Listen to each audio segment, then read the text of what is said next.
महाराष्ट्र प्रदूषण नियंत्रण मंडळाचे अध्यक्ष सन्माननीय कदम साहेब यांना शिवसेना उद्धव बाळासाहेब ठाकरे पक्षाच्या वतीनं निवेदन देण्यात आलं। आज ते विविध घटकांबरोबर बैठका घेऊन इथली प्रदूषण संदर्भातली काय माहिती ती घेण्यासाठी इथं बैठका येत आहेत आणि काय मला अनुभव आलेला आहे, विशेषतः महापालिकेने अनेक प्रशासनाच्या की असे वरिष्ठ कोण अधिकारी आले की पूर्वी आपण म्हणायचो ना की रेड्याला पांढरा कलर लावा आणि बैल म्हणून विक, त्या पद्धतीने इथं ही पद्धत चाललेली आहे की कोण येईल म्हणजे कुठलं मूल्यांकन असून दे काय असून दे त्यावेळी रस्ते चकाचक सगळं स्वच्छता वगैरे होती आणि 100 मार्क घेऊन तिथले ते अधिकारी कामे होतात।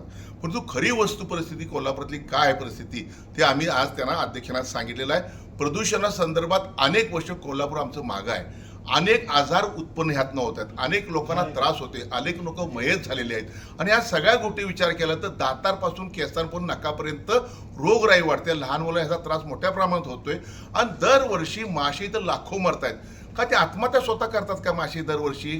तर नाही, तर प्रदूषण हे मुख्य कारण आहे आणि त्यावर उपाय न करा, नुसतं इथं आलो आपण बैठका घेतल्या तसं न करता हे उपाय न झाले पाहिजेत। कायदे प्रदूषणाचे एवढे कडक आहेत त्या कायद्याची अंमलबजावणी होत नाही, कारण ह्या मूळचा कारण आहे तो भ्रष्टाचार, करप्शनमुळे कारवाई होत नाही आहे। म्हणून कोल्हापुरात अनेक प्रश्न, मग नदीचे प्रदूषण असून दे, जयंती नाल्या प्रदूषण असून दे, रंकाळ्याचं प्रदूषण असून दे, हे सुटलेलं न कारण म्हणजे करप्शन आणि हे सगळं सोडण्यासाठी तुम्ही उपाय न करा असं त्याने आम्हाला सांगितलं। आम्ही त्यांना विनंती केली आहे, आज बैठक चांगली झाली, त्याने आम्हाला हमी दिली की पुढच्या 3 तारखेला मुंबईत आम्ही बैठक लावतो आणि कडक अंमलबजावणी करण्यासंदर्भात आम्ही धोरण नक्की आम्ही अवलंबून करीन। आम्ही सगळ्यात महत्त्वाचं महाराष्ट्र दिन काल झाला, मराठी दिन आपण साजरा करतो, शासन एकीकडे सगळे आदेश काढतं की मराठीत पत्रव्यवहार करा, मराठीत सगळं काय असेल ते करा आणि नेमकं यांचं परिशिष्ट जो महामंडळाचं यांचं आहे ते सगळं इंग्लिशमधनं आहे। म्हणजे महाराष्ट्र शासन कोणाला फसवतंय?